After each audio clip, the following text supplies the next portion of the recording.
কি সুন্দর সুন্দর সব রং না। খেলবো হোলি রং দেব না তাই কখনো হয়? এই কথাটা কিন্তু আমাদের ক্ষেত্রে খুব প্রযোজ্য। কেন বলুন তো? যারা খেলতে একদম চায় না, মানে স্কিনের প্রবলেমের জন্য, তাদের কিন্তু ধরে বেঁধে জোর করে খেলানো হয়। রং খেলতে ভালোবাসে না কে এমন আছে? রং তো একদম দারুণ, মানে জীবনকেও রঙিন হয়ে ওঠে রঙের জন্য। একটা কথা বলি, যে যারা যারা মনে হচ্ছে যে স্কিনের জন্য রং খেলতে পাচ্ছেন না, প্রবলেম হচ্ছে, তারা কিন্তু রং খেলার আগের মুহূর্তে সিনডে ক্রিম রয়েছে আমাদের, যেটা আমি দেখিয়ে দিচ্ছি। এই ক্রিমটা কিন্তু ব্যবহার করেই আপনি রং খেলতে যান। বিশ্বাস করুন, এর মধ্যে আলমন্ড অয়েল আছে বলে আপনার কিন্তু কোনো সমস্যা হবে না। অনায়াসেই কিন্তু আপনি ফেস থেকে আপনার রংটাকে মুছেও ফেলতে পারবেন। জাস্ট একটু হালকা ফেস ওয়াশ করলেই উদাও হয়ে যাবে।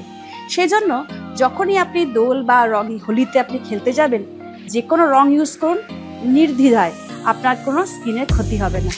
আমি কিন্তু প্রায়শই এই হোলি বা দোলেতে এই সিনডে ক্রিম ব্যবহার করেই আমি খেলি। আপনারাও ব্যবহার করুন, ভালো থাকবেন, সুস্থ থাকবেন।